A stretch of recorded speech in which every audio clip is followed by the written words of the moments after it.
My wife is the one who figured it out, not me. I want that on the record because I've been telling this to our marriage counselor as if I'm the one who saved us. And that's a lie, and I'm done lying. Nora figured it out. Nora saw what it was.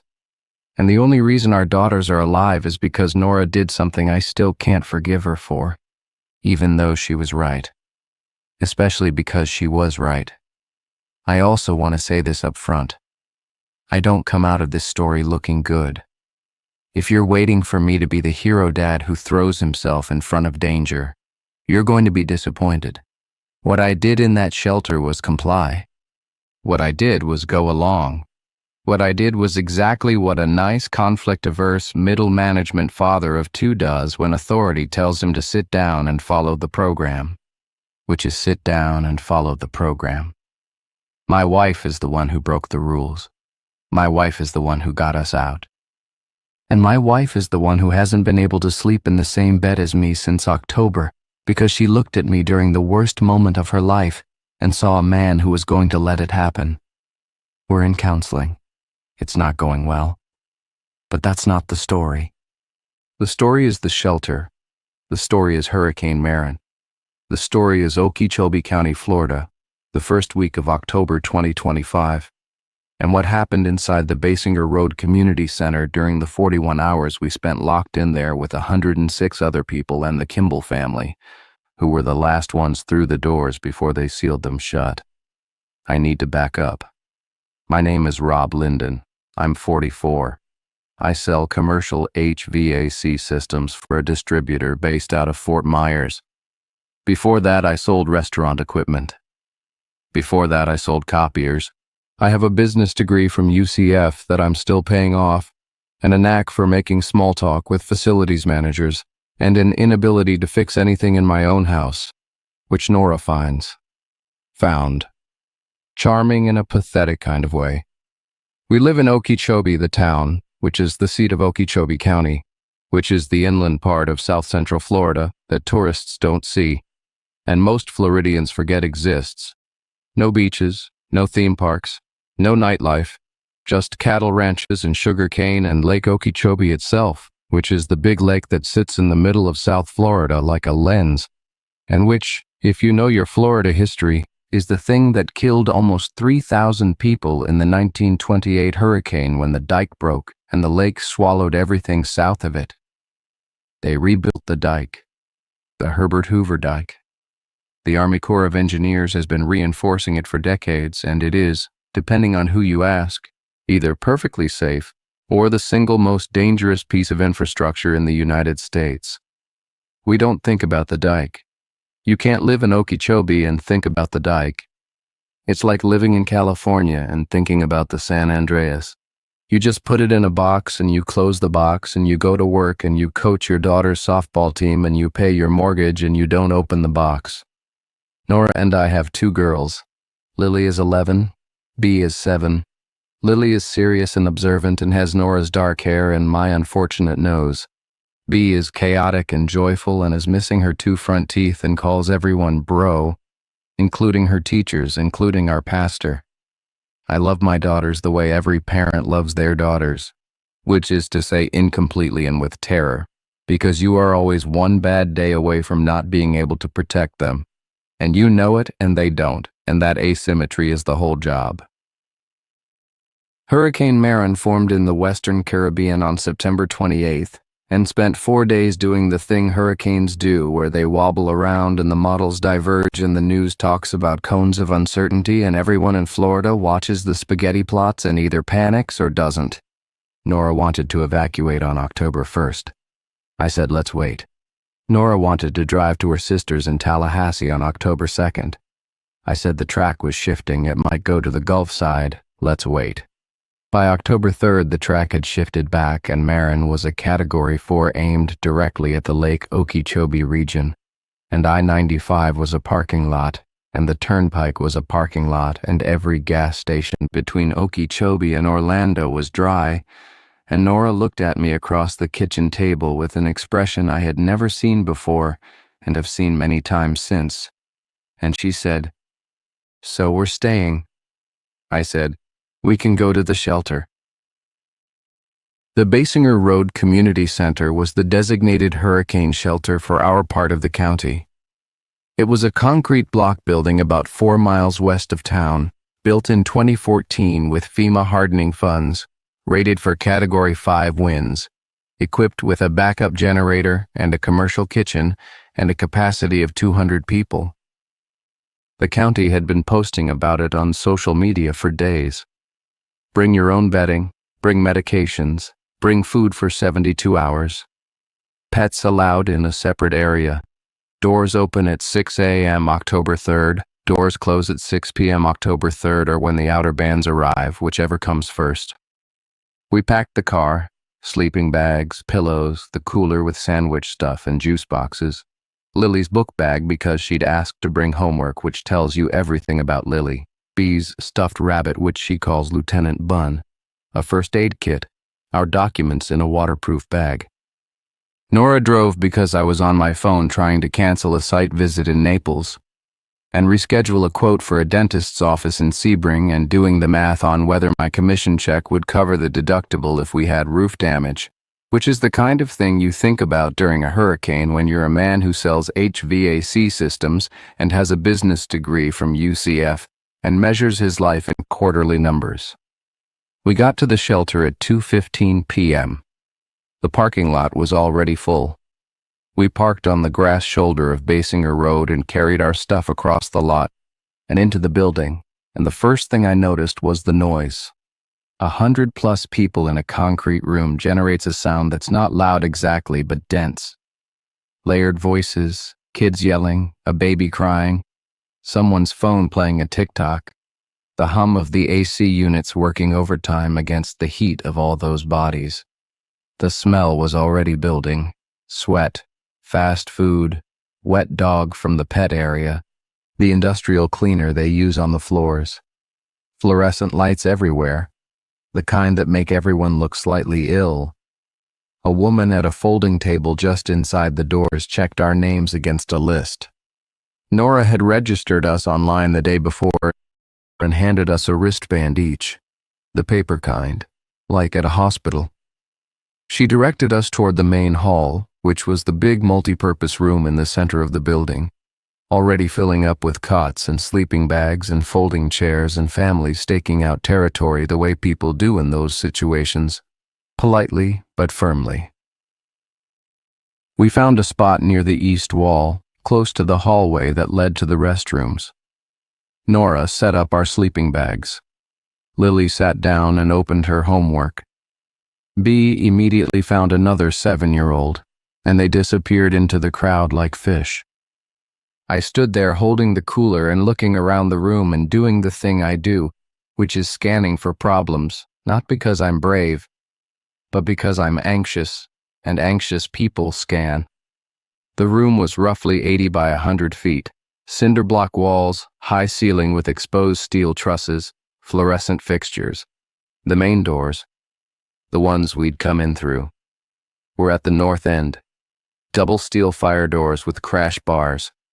There was a secondary exit at the south end that led to the kitchen and the pet area. Along the west wall were windows, but they'd been covered with steel hurricane shutters bolted from the outside. So the room was entirely interior lit. No natural light.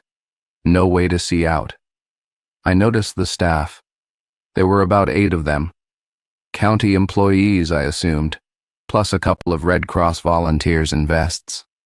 They moved through the room with the practiced calm of people who had done this before, answering questions, directing traffic, distributing water bottles from cases stacked near the kitchen hallway.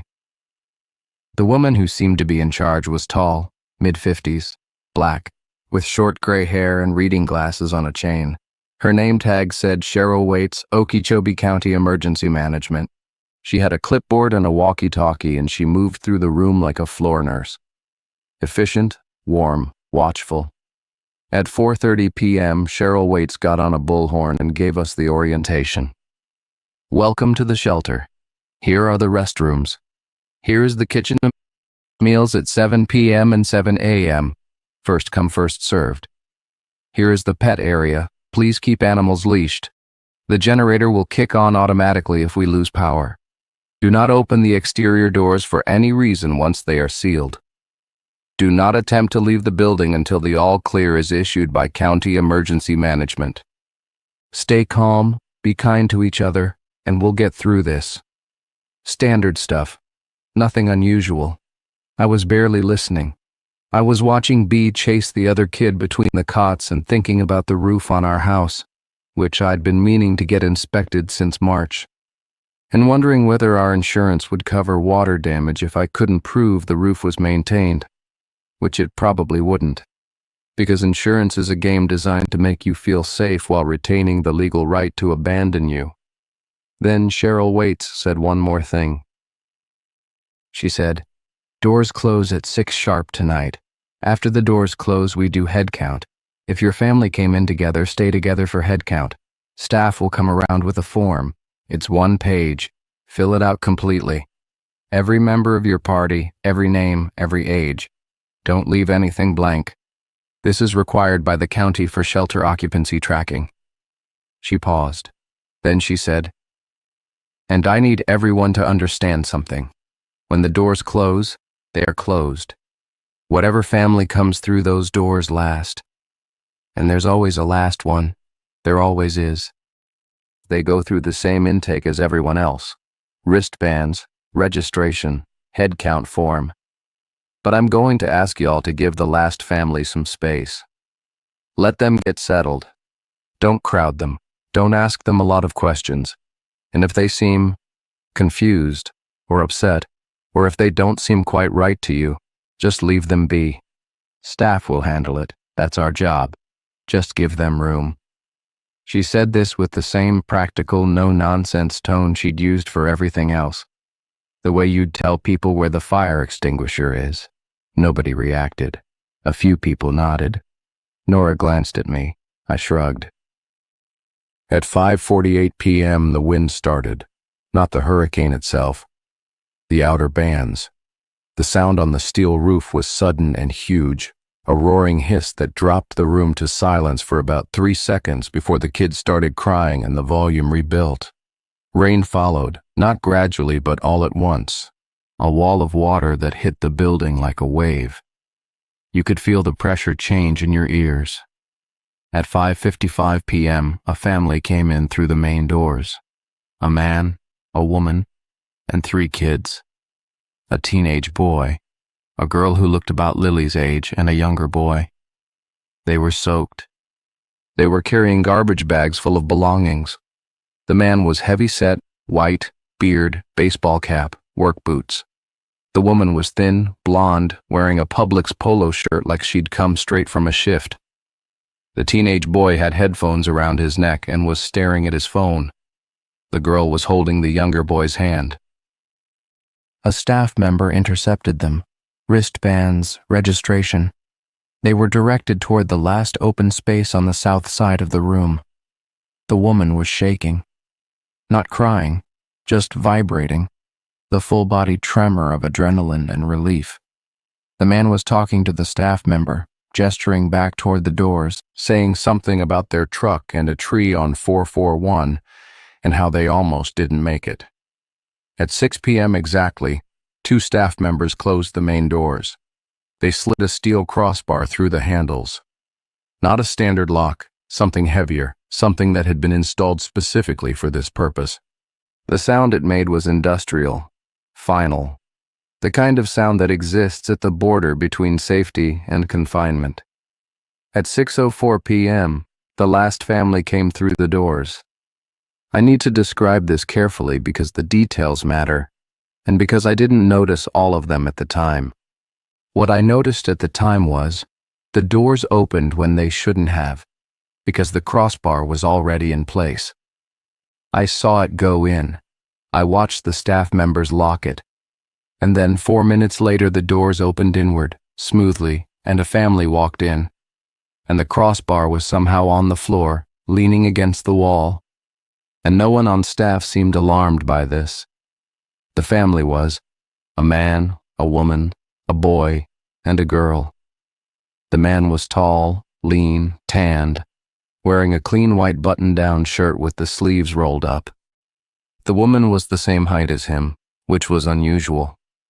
Very tall, dark hair pulled back, sundress, sandals. The boy looked about 14, the girl about 9. They were dry, all of them, completely dry, in the middle of a hurricane's outer bands, carrying nothing. No bags, no supplies, no bedding, no cooler, no water. Just themselves, clean and dry and standing in the doorway. Cheryl Waits walked over to them. She did not look surprised. She looked like she'd been waiting.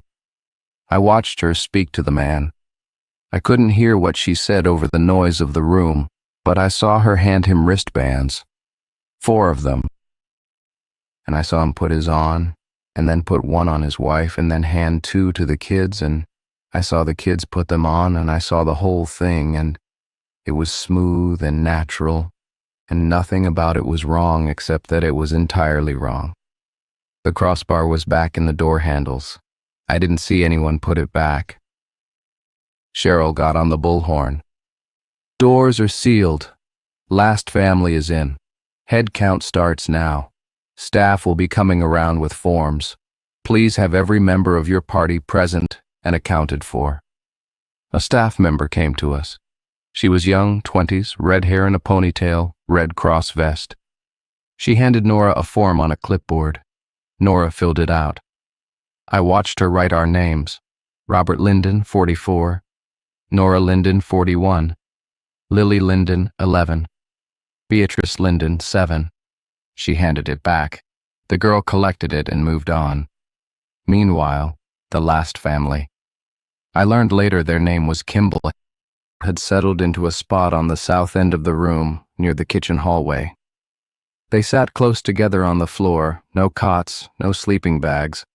Just the 4 of them arranged in a neat square, facing each other, hands in their laps. They weren't talking. They weren't looking at their phones. They weren't doing anything. They were just sitting. Nobody approached them. Cheryl had told us not to. And maybe that was enough. Or maybe there was something else keeping people away. A radius of social discomfort, the way you instinctively give space to someone behaving oddly in a grocery store or on a bus. Not fear, exactly. Avoidance. The way a stream flows around a rock. B came back to our spot, out of breath, reporting that the other 7-year-old's name was Micah, and that Micah had a hermit crab in the pet area named Bartholomew. Nora pulled her into a hug, and B squirmed, and I helped Lily set up our sleeping bags, and for about an hour things were normal. The storm built outside. The lights flickered once, twice, and then the generator kicked in with a deep mechanical hum, and the fluorescence dimmed slightly, shifting the whole room to a yellower, weaker light. Someone had brought a deck of cards. A group of men near the west wall were watching a weather radar on someone's phone that still had signal. The baby was still crying. At 7 p.m., the kitchen opened. We lined up.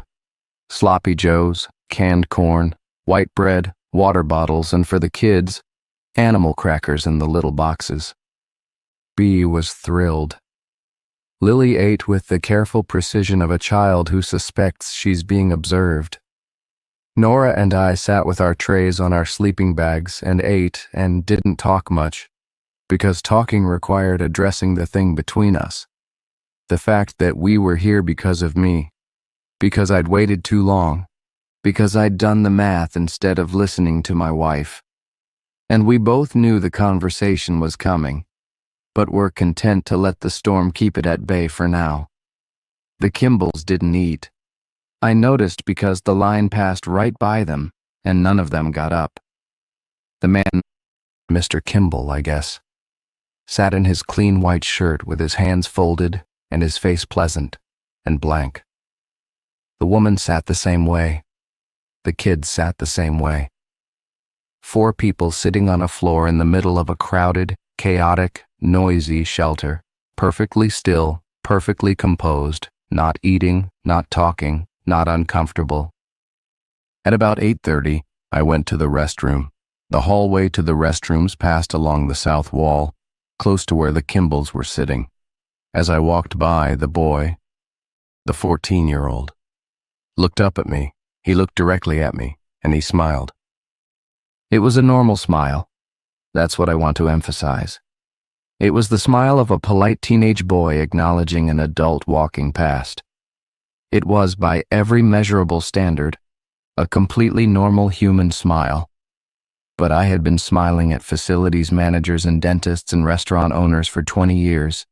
Smiling is my profession. I generate and interpret smiles for a living. And this smile, this technically perfect smile, had no social content. It wasn't greeting me. It wasn't acknowledging me. It was performing the mechanical function of a smile because I was within range and the function was triggered. The way a motion sensor light turns on. Not because it wants to illuminate you. Because you entered the zone. I went to the restroom. I peed. I washed my hands. I went back. The boy was looking straight ahead again, hands in his lap. At 9 p.m., Cheryl Waits did another announcement. She said the storm was making landfall south of us, near Clewiston. But the eye wall was wide enough that we were going to take a direct hit from the northeast quadrant, which is the worst one, and that nobody should expect to leave the shelter before tomorrow afternoon at the earliest. She said to get some sleep if you could. She said the staff would be up all night monitoring conditions. She said, and this is the part that I remember clearly, because I remember the way she gripped the bullhorn, the way her knuckles went pale. She said, if at any point during the night the staff asks you to do something, please do it immediately and without questions. We are trained for this. Trust the process. Then she looked directly at the south end of the room, at the Kimballs. She looked at them for about 2 seconds.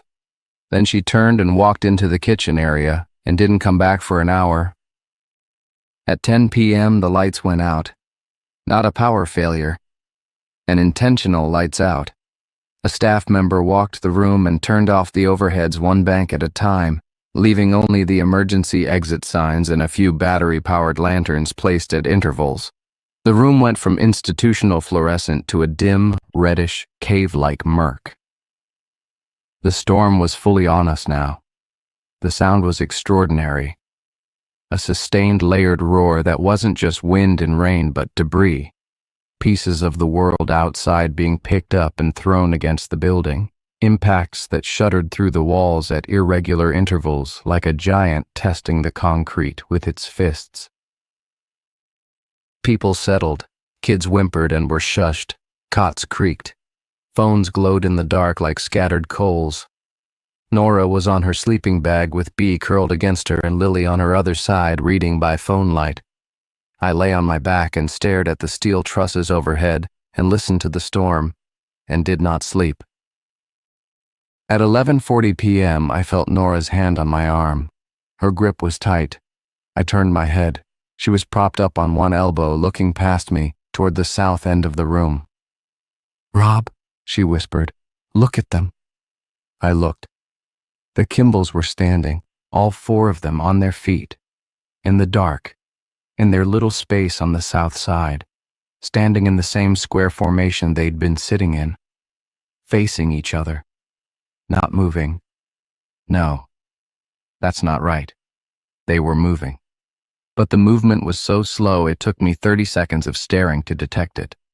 They were turning, all 4 of them, simultaneously, rotating in place, clockwise, at a rate of maybe 1 degree every few seconds.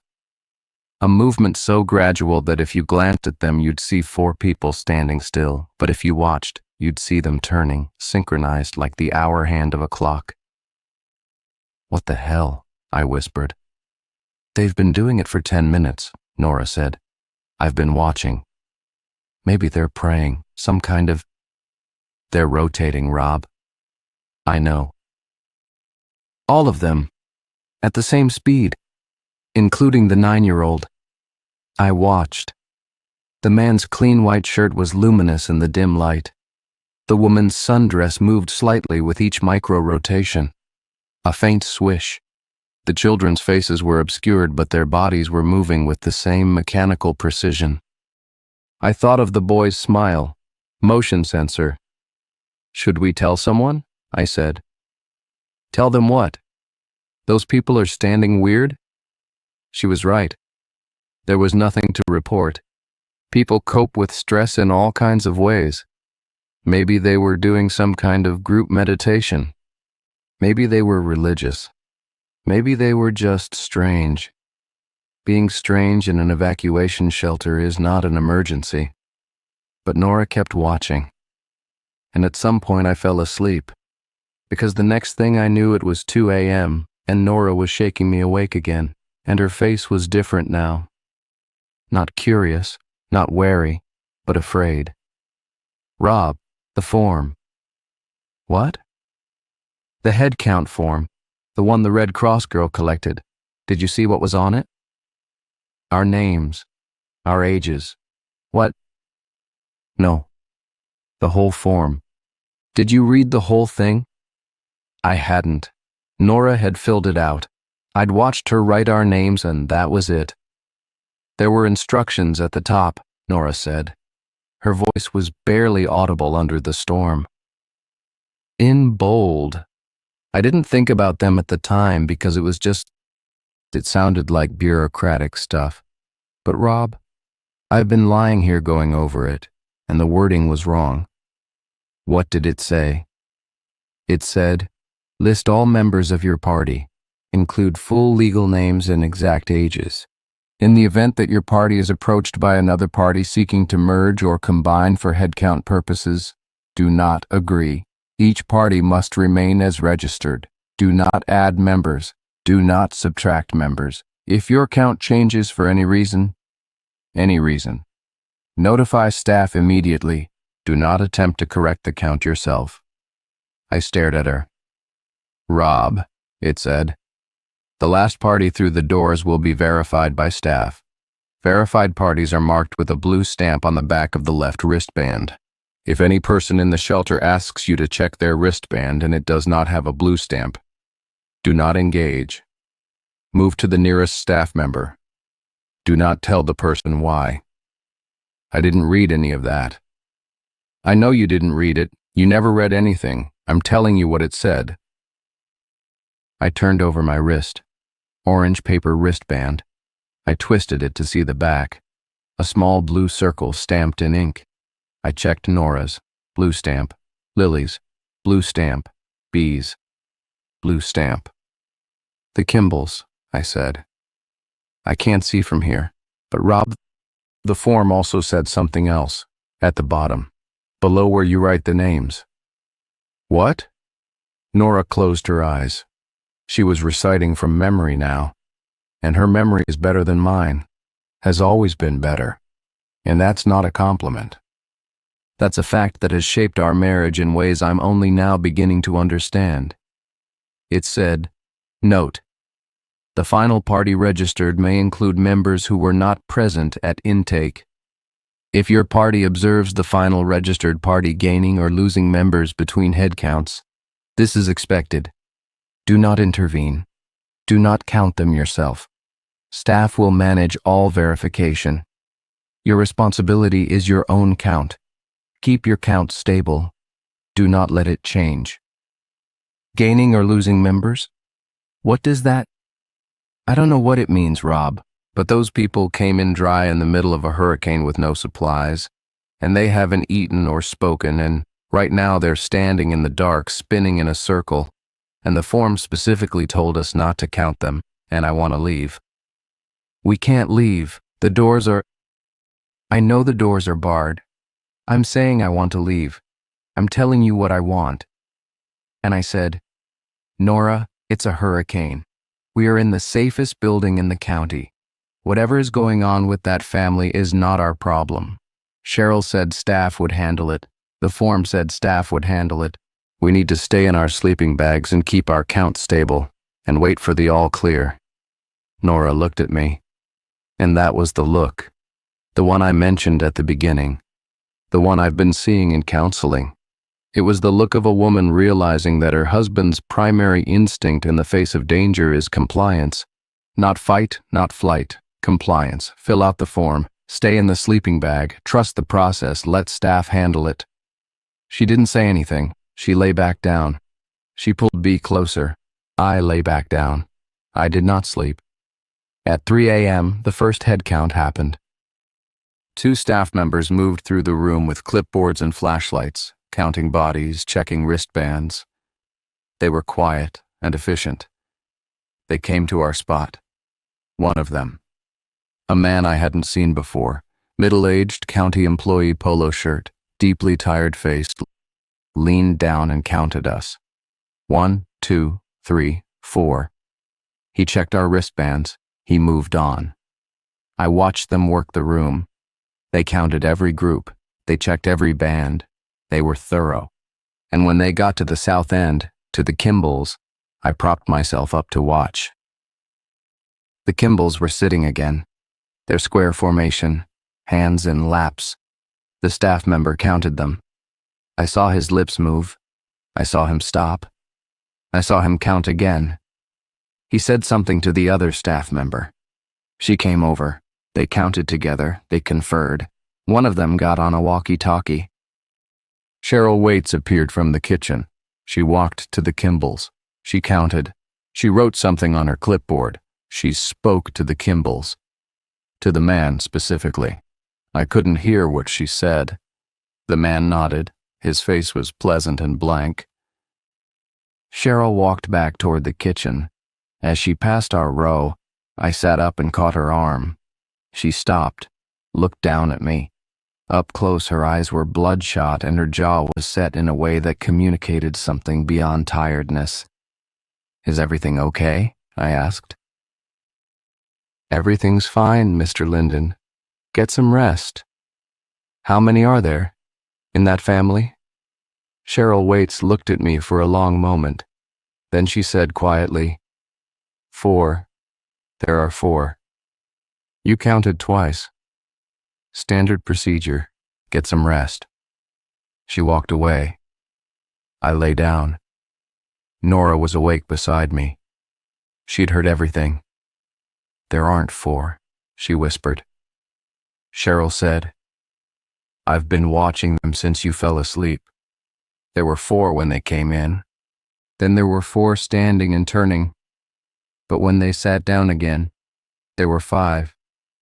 There's been a 5th person in that group for the last 45 minutes, sitting in the middle of the square, smaller than the others. I can't see the face." "Nora." "I can count, Rob." I looked toward the south wall. In the dim red emergency light, I could make out the shapes of the Kimball family. Sitting figures. I tried to count. The darkness made it difficult. I counted 4. I counted again. 4. But there was a density to the cluster, a sense of mass in the center that didn't resolve into a shape, but didn't resolve into empty space either. "I count 4, I said. "I count 5, Nora said. "And 40 minutes ago I counted 6 for about 10 seconds and then it went back to 5. I know it doesn't make sense. I'm telling you what I'm counting. At 4 a.m., I got up to use the restroom. I walked the south hallway. I had to pass the Kimballs. I did not want to pass the Kimballs. They were sitting. The man looked up at me as I approached. He smiled. The same smile the boy had given me. Socially correct, mechanically generated, containing nothing. "Nasty storm," he said. His voice was normal, friendly, Florida accented. "Yeah," I said. "Real bad one." "Your girls are beautiful," he said. "How old?" I stopped walking. "How do you know I have girls?" "I saw them earlier, the older one reading, the little one running around. Beautiful family." This was true. He could have seen them. We were in the same room. There was nothing wrong with the observation. "Thanks," I said. 11 and 7. "Our Katie is 9, he said. and he gestured to the girl sitting to his left. She looked up at me. She smiled. Same smile. "That's a good age," I said, "because that's what you say." "They grow up so fast," the man said. "You blink and they're different people.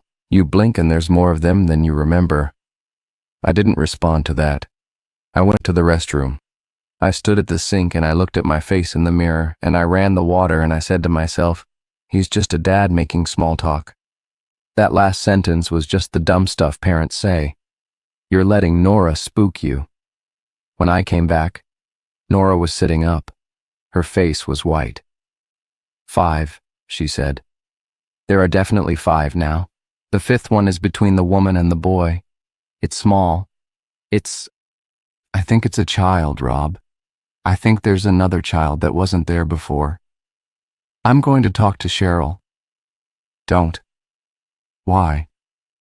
Because Cheryl already knows. They counted twice. And Cheryl came out and looked and wrote something down and walked away. She knows. Whatever is happening, the staff knows and they're managing it. The form said the last party might gain or lose members. The form said don't count them. The form said keep your own count stable. Then what do you want me to do? Nora's eyes were bright. Not with tears, with something harder. I want you to think about why the form said what it said. Think about it, Rob. Why would a county emergency head count form tell you to keep your own count stable? Why would it warn you not to let someone merge with your party? Why would it tell you to check for a blue stamp? I thought about it. The concepts assembled themselves slowly in my overtired brain, and when they clicked together, the shape they made was ugly. Because the count can change, I said, and whatever is changing the Kimballs count can change ours. Yes. If we don't keep our own number, if our count changes, we become like them, or they become part of us, or, I don't know, but the form was very clear. Keep your count stable. Don't add. Don't subtract. I looked at our sleeping bags. Lily, asleep, her book pressed to her chest. B, asleep, Lieutenant Bunn clutched in one fist. Nora, awake, watching me. 1, 2, 3, 4. At 5 a.m., the second head count happened. Same 2 staff members, same clipboards, same procedure. They came to us. They counted. 1, 2, 3, 4. Wristbands checked. They moved on. I watched them reach the Kimballs. This time the counting took longer. The first staff member counted, stopped, counted, stopped, turned to the second staff member with an expression I could see even from 40 feet away in emergency lighting. The expression was confusion overlaying something deeper. The second staff member counted. They both counted together. One of them made a phone call. Not the walkie, an actual cell phone which shouldn't have worked in the shelter but apparently did. Cheryl came out. She counted. She wrote on her clipboard. She spoke to the Kimball man. He smiled and nodded. She walked away. As she passed our row, she didn't look at me. She was walking fast. Her hand on the clipboard was trembling. How many? I whispered to Nora. 7, Nora said. I count 7. At 6 a.m., the emergency lights in the hallway to the kitchen went off. Not the ones in the main room. Those stayed on.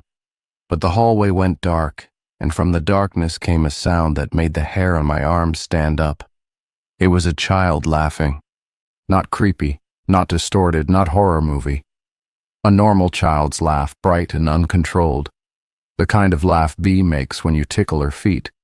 Except it was coming from a dark hallway at 6 a.m. during a hurricane, and it didn't stop. It went on and on and on, the same laugh, and it didn't need to breathe. People were waking up. The room was stirring. Someone near the west wall said, "Whose kid is that?" And nobody answered. A staff member went into the hallway with a flashlight. The laughing stopped. The staff member came back. Her face was the face of a person who has decided not to process what they just experienced. She went to Cheryl. She whispered. Cheryl closed her eyes for a moment, opened them, got on the bullhorn. Good morning, everyone. Storm is still active, but we're past the worst of it. Breakfast at 7. I need everyone to stay in their designated areas. Staff will be coming around with a new form. Please fill it out completely. This is a recount, standard procedure after overnight sheltering. It was not standard procedure. I had been through 3 hurricane shelters in my life, growing up in Florida. They don't do morning recounts. They do intake and they do discharge, and that's it. A morning recount meant they had lost confidence in the numbers. A morning recount meant the count was wrong. The new form came around. It was different from the first one. It had the same header, names, ages, party members. But the instructions were new. These instructions were longer. These instructions were specific. I read them this time. The form said, confirm all members of your original party. If any person is present in your area who was not part of your original party, do not include them on this form. If any person is absent from your original party, indicate this immediately to staff. Do not search for missing members on your own. Do not accept any explanation from non-staff members about where a missing person might be. Then in bold, if a member of another party, particularly the most recently registered party, approaches you or your children and offers to help with the count or claims to be with your group now, reject this firmly and loudly. Alert staff. Do not worry about being rude. Do not worry about making a scene. And at the bottom, if your count has changed overnight and you cannot determine why, please indicate this on the line below. A staff member will pull you aside for a private consultation. This is not cause for alarm. This is expected. We are managing it. I looked at Nora. Nora looked at me. Count the girls, she said. I turned.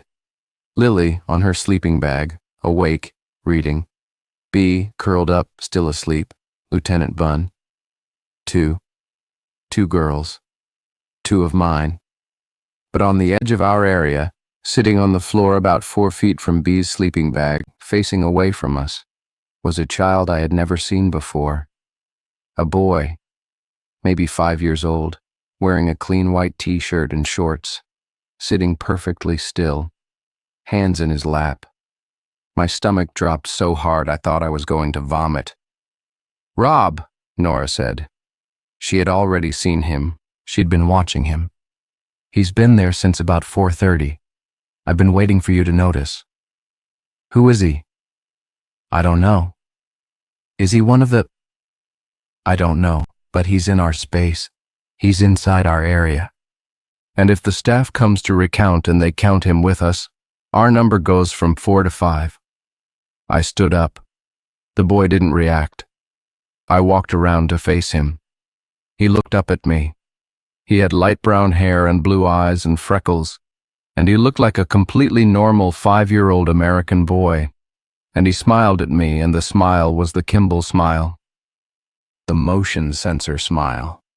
The smile that activates because you're in range. Hey, buddy, I said. My voice was shaking. Where are your parents? The boy pointed toward the south wall, toward the Kimballs. Okay, let's go find them. I reached for his hand. Nora's voice hit me like a whip. Don't touch him. I stopped. The form said don't let them merge. The form said reject it firmly and loudly. Do not take that child's hand, Rob. Call the staff. He's 5 years old, Nora.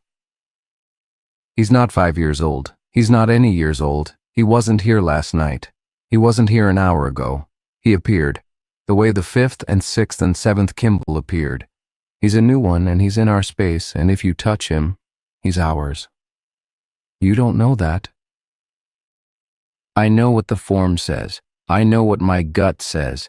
And I know that boy is smiling at you the same way the Kimball boy smiled at you last night, and you told me about it and it scared you. So don't touch him. Call the staff. I called the staff. I raised my hand and said, excuse me, louder than necessary, and the red-haired Red Cross girl came over, and I pointed at the boy and said, This child is not part of our party. He needs to be relocated. The girl looked at the boy. She looked at her clipboard. She looked at me. How many in your party, sir? 4. Me, my wife, my 2 daughters. And this child is not one of yours? No. She knelt down to the boy. Hi, sweetheart. Can you tell me your name? The boy smiled. He didn't speak. Can you point to your family? The boy pointed at me. No, I said. No, he is not mine. Check my form. Rob Linden, Nora Linden, Lily Linden, Beatrice Linden. 4. That's my count. It has not changed. The girl stood up. She spoke into her walkie. Cheryl, we've got a counter shift near party 14, 1 minor. Party is rejecting. The walkie crackled. Cheryl's voice. Hold position. I'm coming. I stood over that boy and I waited and I did not touch him. And Nora was behind me with her arms wrapped around Lily and B was awake now, looking at the boy with the open curiosity of a 7-year-old. And she said, Who's that? Is that our new brother? No, Nora said. He's not. He looks nice. He's not ours, B. Cheryl arrived. She looked at the boy. She looked at me. Something in her face fractured slightly, a crack in the professional composure, a flash of something raw. And then it sealed over. Mr. Linden, thank you for flagging this. We'll handle it. What is this? What's going on? We're managing it. That's not an answer. It's the answer I have, sir. Your count is 4. Confirmed. Please stay in your area and fill out the recount form. She reached down and took the boy's hand. The boy went with her willingly. He looked back at me as they walked away and he was still smiling, and I swear I saw a flicker of something beneath the smile, something that was not mechanical, something that was hungry and patient and amused. They took him to the south wall, to the Kimballs, who were now, by Nora's count, at least 8. I filled out the recount form.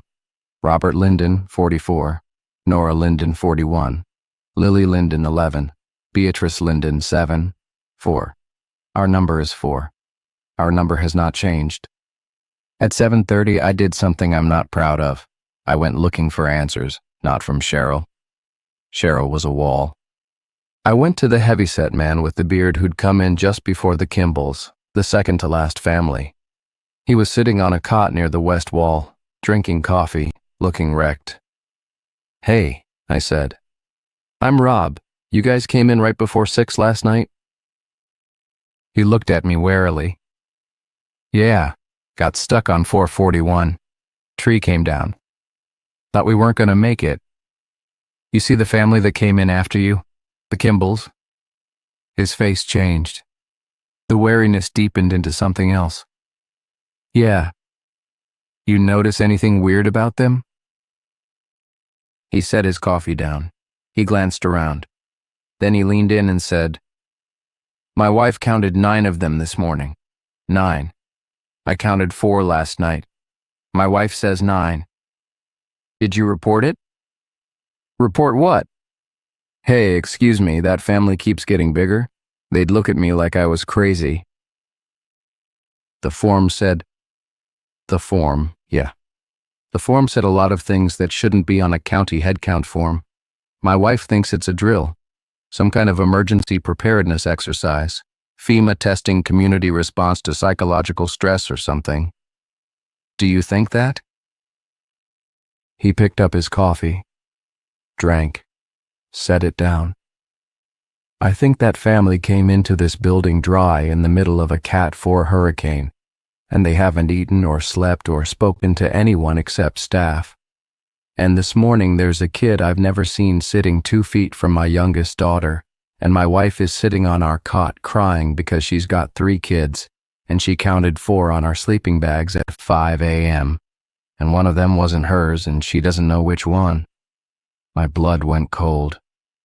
She doesn't know which one? They all looked like her kids, like ours.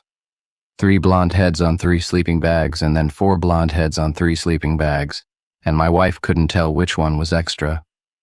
She was looking at 4 children that all looked like they belonged to her, and she couldn't pick out the wrong one, and she started screaming, and the staff came and counted and said, 3, your count is 3, it's always been 3.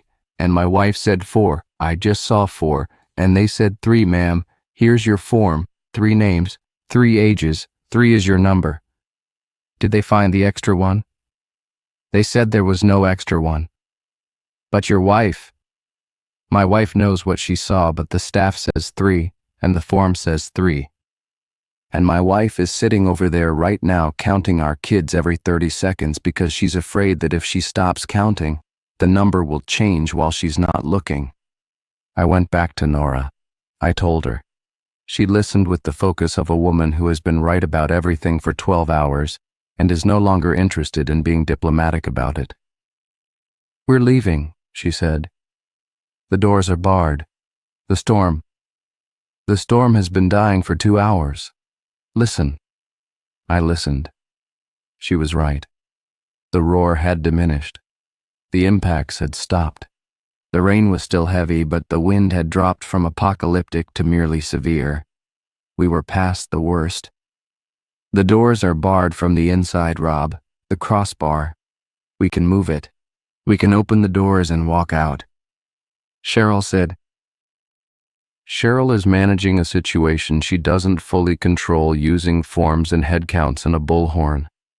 Whatever is happening with the Kimballs is spreading. It's trying to add to people's families. It tried to add to ours. It tried to add to that man's. How many other families in this room woke up with an extra kid they can't identify? How many of them didn't catch it? How many of them looked at a child that resembled theirs and just accepted it? Absorbed it into their count without realizing?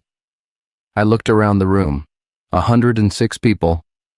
That was the original number. Families on cots, kids on sleeping bags, people eating breakfast from styrofoam trays. How many of them had filled out the recount form this morning with a number different from last night? How would I know? How would they know? Even if we get the doors open, I said, there could be downed power lines, flooding, debris. I'll take downed power lines over this. Nora, I think we should wait for the all clear. I think we should trust the process. She said it flat. She said it the way you quote someone's worst sentence back to them. Rob, a thing that looks like a 5-year-old boy sat down next to our sleeping daughter and tried to become our son. The only reason it didn't work is because I was watching, because I was awake, because I read the form and I read the instructions, and I have been counting and I have not stopped counting since we got here. If I had been asleep, if both of us had been asleep, we would have woken up with 3 children, and we would have looked at the 3rd child, and it would have looked like it belonged, and we would have written 5 on the recount form, and it would have been over. We would have been the Kimballs. Do you understand? That's what the Kimballs are. They're a family that stopped counting. I didn't have an answer for that. I didn't have an answer because she was right, and because I had been asleep. I had slept while a thing that wasn't a child positioned itself next to my daughter. My wife had watched. My wife had counted. My wife had stayed awake.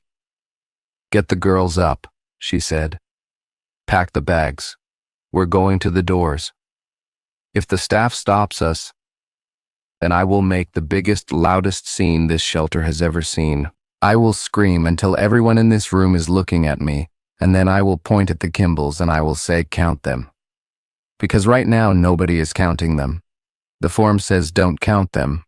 The form says staff will manage it, and staff is managing it by pretending the number isn't changing.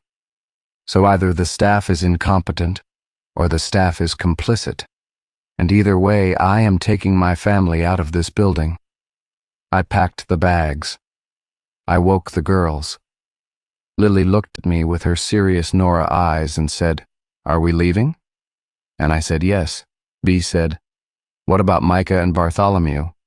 And I said they'd be fine. At 8:15 a.m., Nora walked to the main doors. I was behind her with the girls. People watched us. The room was quiet enough now. The storm dying, the generator humming, that our movement attracted attention. The crossbar was in the handles. Heavy steel. Nora grabbed it and pulled. "Ma'am?" A staff member, the tired-faced man from the headcounts. "Ma'am, the shelter is still under lockdown. I can't let you." "My family is leaving. Our count is 4. I need you to confirm our count and open this door." "Ma'am, the all clear hasn't been—" "Our count is 4. Confirm it and open this door." Cheryl appeared. Of course she did. She moved through the room like she had sensors of her own. "Mrs. Linden, I understand you're anxious, but the storm—" Nora turned to Cheryl. "And my wife, my 5'6", PTA secretary, Toyota Camry driving, Costco on Saturday wife," looked at this woman and said, "How many Kimballs are there right now, Cheryl?" Cheryl's mouth opened, closed. "Count them. Right now, in front of everyone. Count the Kimballs." Cheryl said, "The last registered party is being managed according to—" "How many?" The room was listening. Every person in that room was listening. The man with the beard was on his feet. His wife was clutching their kids. Other families were looking toward the south wall, toward the Kimball area, and I could see the moment when people started counting for themselves, the way their eyes moved, the way their lips moved, the way their faces changed.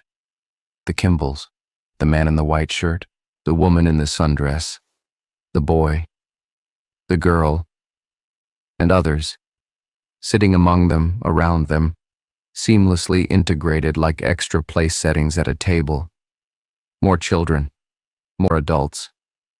Figures that hadn't been there 12 hours ago, that hadn't come through the doors, that had materialized through the night by ones and twos, accumulating, expanding, and in the dim light of the shelter they looked normal, they looked human, they looked like families, and some of them were smiling. Someone in the room said, "Jesus Christ, how many of them are there?" Someone else said, I've been looking at that group all morning, and I thought it was 3 families sitting together."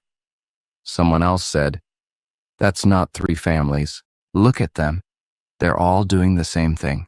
They're all sitting the same way." Cheryl raised the bullhorn. "Everyone, please stay calm. This is a managed—" Nora pulled the crossbar. It was heavy, but she's strong. Stronger than me, honestly. Stronger than she looks. And it scraped through the handles with a metallic shriek, and the doors swung inward and the morning hit us. Gray, wet, warm, full of debris and the smell of smashed vegetation. The parking lot was flooded with 6 inches of brown water. Power lines were down across the road. A live oak had fallen on someone's minivan. But the sky was lightning. The rain was a drizzle. The wind was a breeze. Nora grabbed Bea, I grabbed Lily. We walked out. Behind us, I heard Cheryl on the bullhorn. "Everyone stay inside. The all clear has not been issued. Mr. and Mrs. Linden, I strongly advise." And then another voice, the bearded man.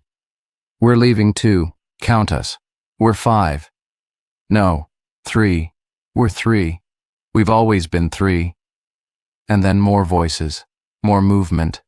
The sound of a room full of people suddenly, desperately needing to verify their own numbers, and I heard a woman scream, a short, sharp scream that cut off fast, and then a child's voice, and not Bea's, not any child I knew, saying calmly, clearly, carrying across the parking lot, "Don't go. We're almost a family. We're almost enough." We got in the car. Nora drove. We didn't speak until we were on Route 98 heading north. The flooded road spraying brown water up past the windows, downed branches scraping the undercarriage, and Lily said from the back seat, "Mom, can I count us?" Nora said yes. Lily counted. 1, 2, 3, 4, she said. "Same as always." Good, Nora said. Count again in 5 minutes. We drove to Tallahassee. 8 hours on roads that should have been 4, through detours and flooding and National Guard checkpoints. Lily counted us every 5 minutes. 1, 2, 3, 4. 1, 2, 3, 4. 1, 2, 3, 4. The same every time. Our number held. We stayed with Nora's sister for 2 weeks. I called a contractor about the roof. Insurance denied the claim, obviously. We went home. The house had water damage in the kitchen and the garage. We fixed what we could afford. Life continued. But here's what I need to tell you, and here's why I'm talking about this now. 6 months later.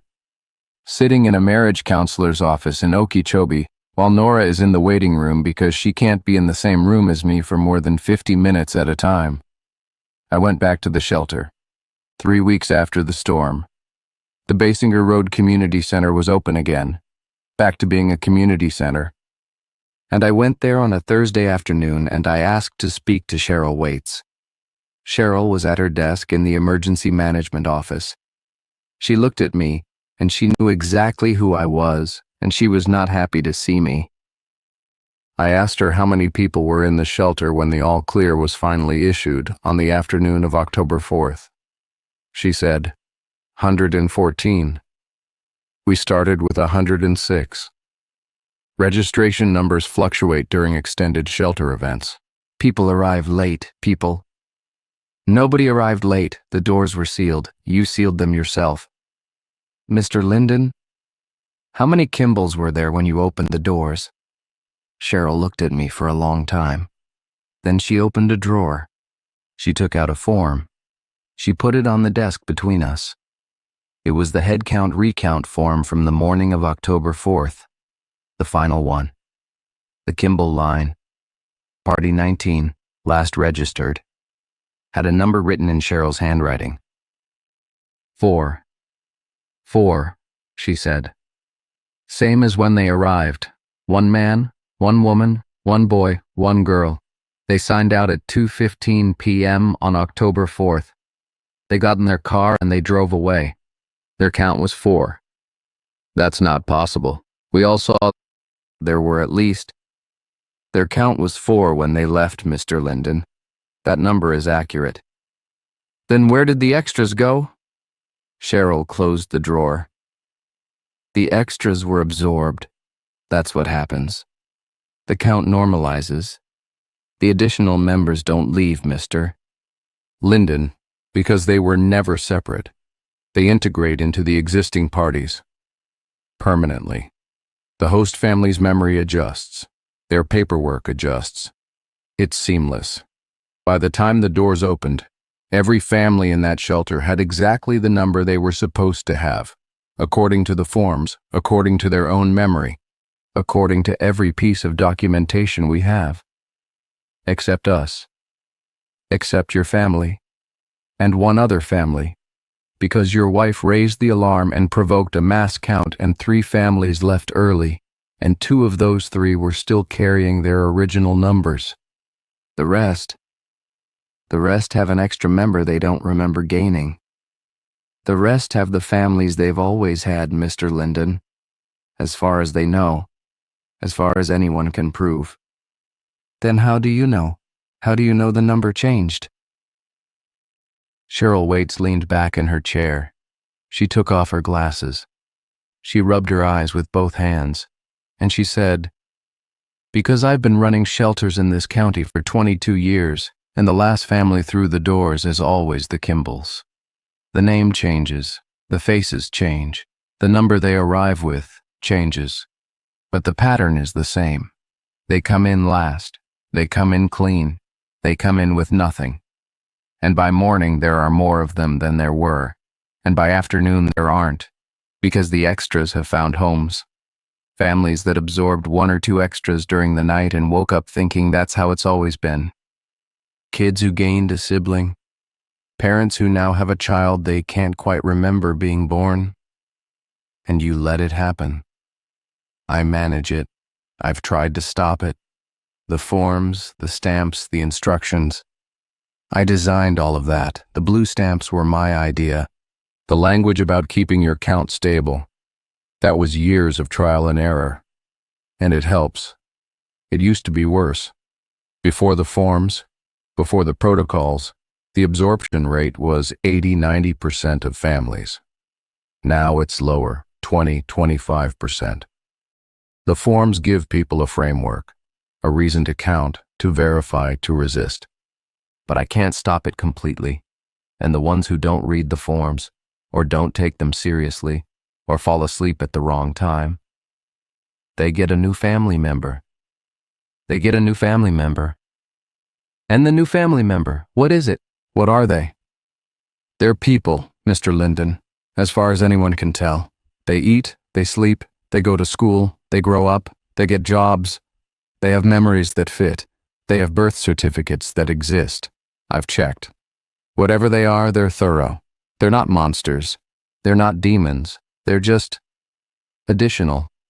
They're people that didn't exist before the storm and exist after the storm, and no one except the shelter staff knows the difference. Where did they come from? I don't know. The Kimballs, what are they? I don't know. A delivery system, a mother organism. I don't know. They come and they distribute and they leave and they come back the next time we open a shelter. I've tried not opening shelters. In 2019, I recommended the county use school gyms instead of the community center. The Kimballs showed up at the school gym. Same pattern, same results. They go wherever the doors are. Why don't you go public? With what? The families don't remember. The documentation supports the current numbers. The additional people are, by every measurable standard, real. What am I going to say? The hurricane brought extra children? They'll fire me. They'll shut down the program. And the next storm, there won't even be forms. There won't be stamps. There won't be anyone managing it at all. And the absorption rate will go back to 90%. I left. I went home. I told Nora everything. She listened without interrupting. When I finished, she asked me one question. How many families were in that shelter? I don't know, maybe 30.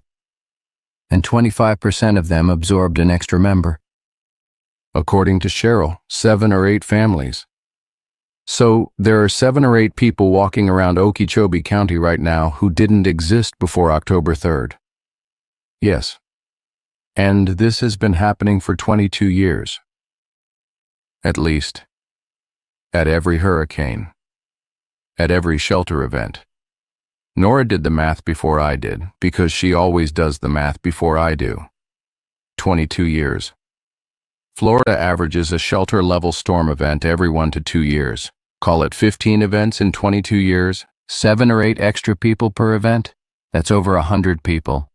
Over 100 people in one county who were placed into families during storms and grew up and integrated, and are now adults who work and vote and drive and marry and have children of their own. And that's one county, one shelter, one Cheryl Waits doing her best with blue stamps and bold print instructions. How many counties in Florida? How many shelters? How many storms? Nora moved to her sister's in Tallahassee at the end of November. She took the girls. She said it wasn't about the marriage, it was about the county. She didn't want to raise Lily and be in a place where she couldn't be sure the population was real. I said that was insane. She said it wasn't insane, it was math. She was right. She's always right. That's the thing about Nora that I love and cannot stand and will never deserve. She sees the math. I'm still in Okeechobee. I'm still selling HVAC systems. I'm still paying the UCF loan. I drive to Tallahassee every other weekend to see my girls, and every time I walk into Nora's sister's house, Lily counts us. 1, 2, 3, 4. She's been doing it for 6 months. She does it at restaurants. She does it at the movies. She does it every night before bed. She counts her family to make sure her family is her family. She's 11. She shouldn't have to do that. And she has to do that because I didn't evacuate when Nora told me to. Because I waited. because I did the math on the roof and the insurance and the gas and the drive and the commission check, because I was a man who trusted the process, because I sat in a shelter and followed the forms while my wife stayed awake and watched a thing that looked like a little boy sit down next to our daughter and try to join our family. I don't know what the Kimballs are.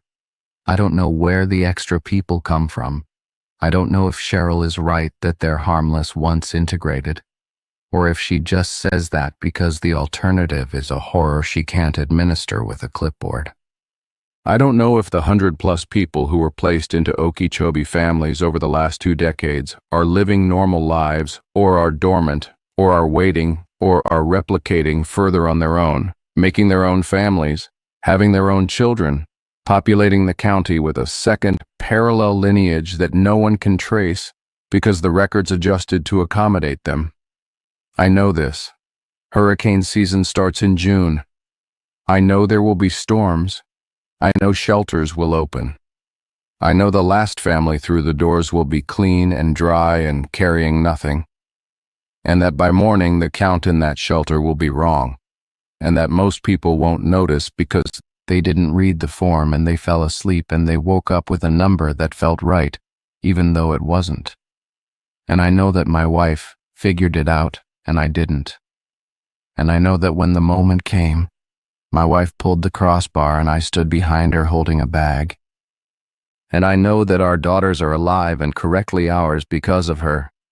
And the only thing I contributed was compliance. And compliance is the thing that feeds it.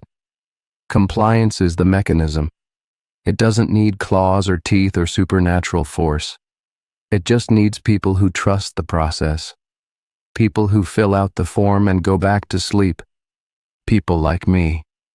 Nora's sister's house is in Tallahassee. Tallahassee is inland.